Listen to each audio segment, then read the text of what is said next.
Hi there. Thanks for joining CPG Bytes, a series of short video segments from Treasure Data, where we chat about the latest news and industry trends, and read between the lines to provide our perspectives and insights.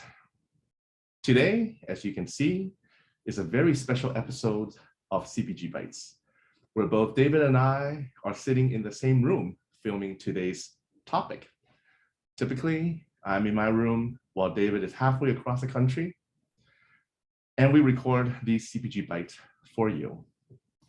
As fate will have it, we both happen to be in the same city at the same time, and hence, I am proud to ask in person right now.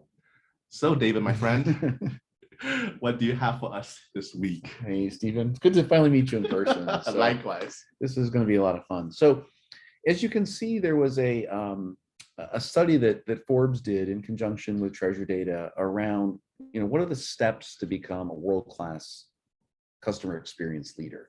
And there's a lot of really great data in here. And the Forbes article comes up with, these 5 steps.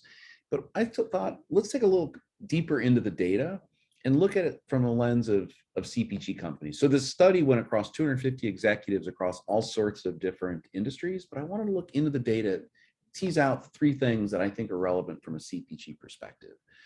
The first is the fact that when we look at, and the way to look at this chart, I realize it's going to be really small for the viewers, but the top bar shows essentially the leaders, and the lower bars show what are called laggards. And leaders were basically people that scored very well as showed revenue growth over the past year. And when we look at this chart, basically what we see is that leaders are using every bit of data that they can across a number of different data sources, whether it's social media, financial data, customer surveys, so on and so forth. And I think what's relevant for this from a CPG perspective is, CPG historically has leveraged, basically third-party data, IRI data, those kinds of data sources. And what we really need to be looking at is expanding the aperture of our data source to look for more first-party data, to think about, can we use the direct-to-consumer website and DTC as a data strategy, and really open that aperture of different data sources to drive our customer experience. The second insight is, and this one I found really fascinating. So the question was asked, how strongly do you agree with the following statements? This first one here about getting the right data to the right places at the right moments to achieve desired customer experience outcomes is an ongoing challenge. And again, the data leaders are on top and the laggards are below. But what's fascinating about this is the leaders actually agree that it's an ongoing challenge to deliver that great customer experience at the right moment, right time. In fact, strongly disagree, data laggards were 15%, data leaders were 4%. So the takeaway for this, Stephen, was I thought, you got to be honest, right? And you really need to be aware of where these challenges exist, because if you don't know there's a problem, you're not going to be able to solve for it. So I just found that fascinating. It's almost like if you can't acknowledge that you have a problem, that may be in itself a problem. Then the last was questions around what actions have you taken as it relates to your customer experience strategy in the last, either have done or plan to take in the next year. And you can see, as you'd imagine, the data leaders versus the laggards have executed more actions. But in some cases, like this one, outline strategies and timelines for achieving your CX vision, there's really not much of a gap between the leaders and the laggards. If we go down to the very bottom here, invested in people/talent to enable a better customer experience, a better CX, that had the biggest gap between the leaders and the laggards.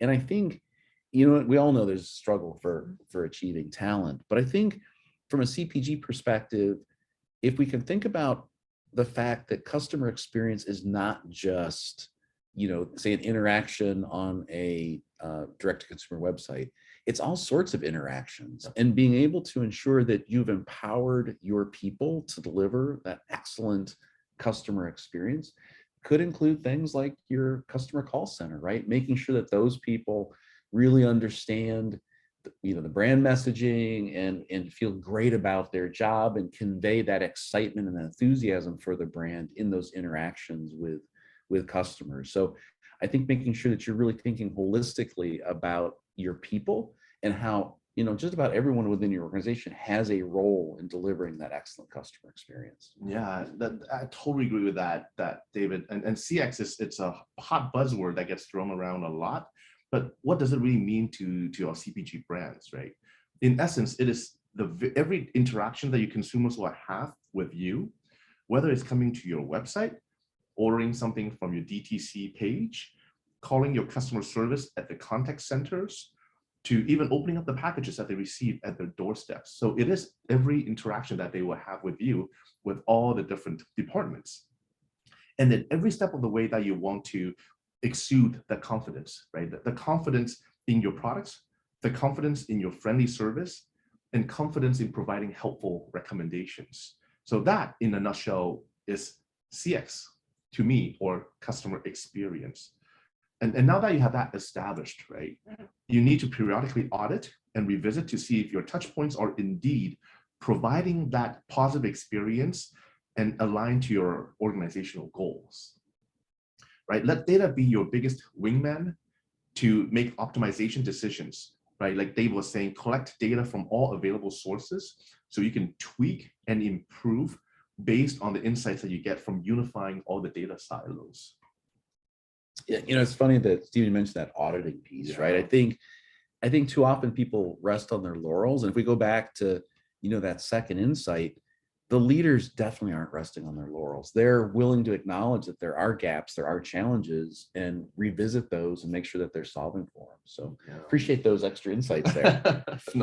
Well, thank you, David, for all those jewels and insights again. And thank you for joining us to view the full Forbes Insight survey on Customer Experience 2022. Please click on the link below in the descriptions to see the interactive experience.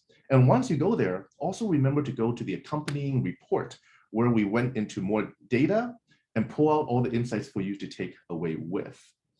And for more videos like this, please like, comment, share, and subscribe. And don't forget to turn on the bell for all notifications. And we will be back in 2 weeks with more topics for CPG Bytes. Talk to you soon. Thanks. Bye-bye.